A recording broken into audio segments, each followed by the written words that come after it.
Easy présente Prendre la parole en public pour les nuls de Fabrice Carlier. Lu par Olivier Cuvelier avec la participation de Sophie Landresse.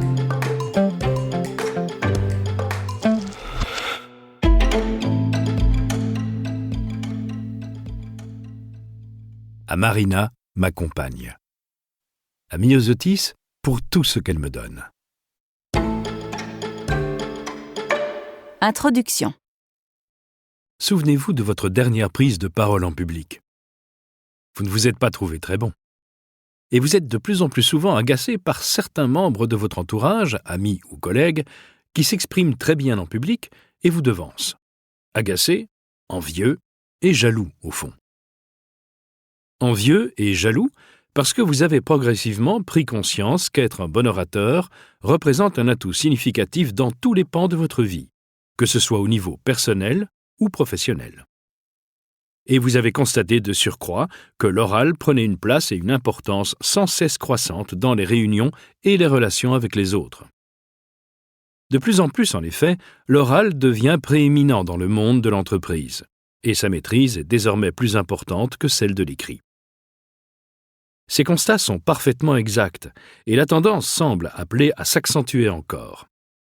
La maîtrise de l'expression orale aide effectivement à se sentir à l'aise, à être efficace, à progresser, et devient chaque jour un peu plus un atout.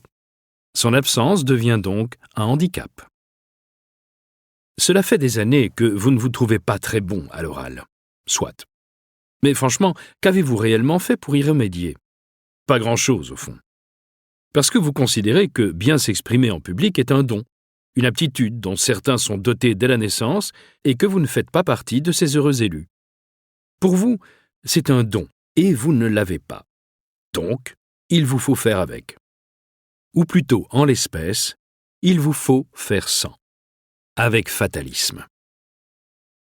Rien n'est plus faux. Bien parler en public ne relève pas d'un don.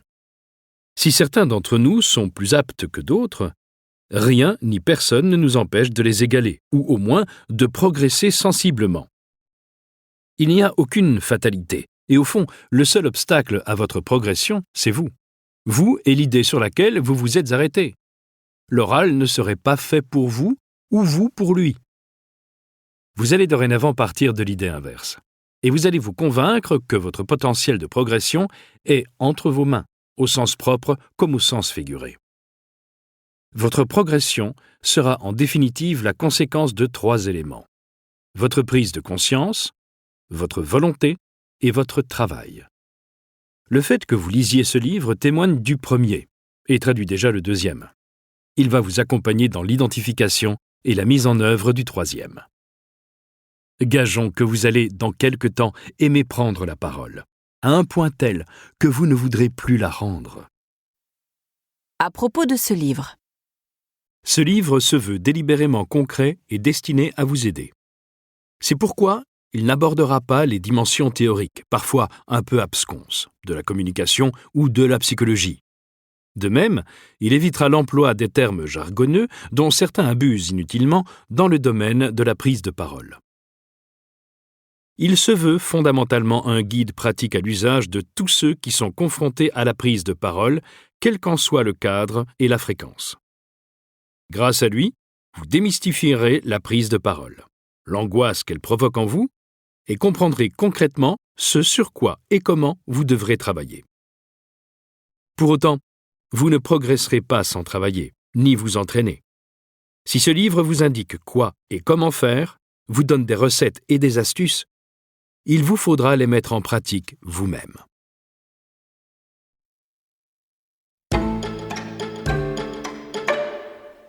Première partie. Se préparer à la prise de parole. Une prise de parole réussie repose sur la maîtrise d'un certain nombre d'éléments relevant tant du savoir-être que du savoir-faire.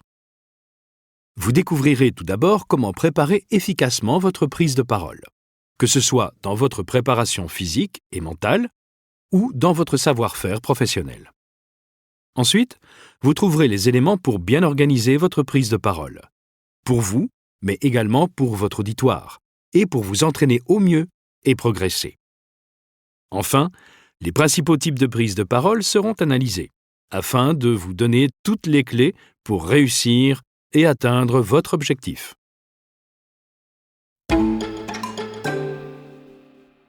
Chapitre 1. Préparer sa prise de parole. Prendre la parole, c'est communiquer, échanger avec l'autre, partager. Communiquer vient en effet du latin communicare. Nous espérons que vous avez apprécié cet aperçu. Pour continuer à écouter ce livre audio sur Google Play Livres, utilisez le lien dans la description de la vidéo.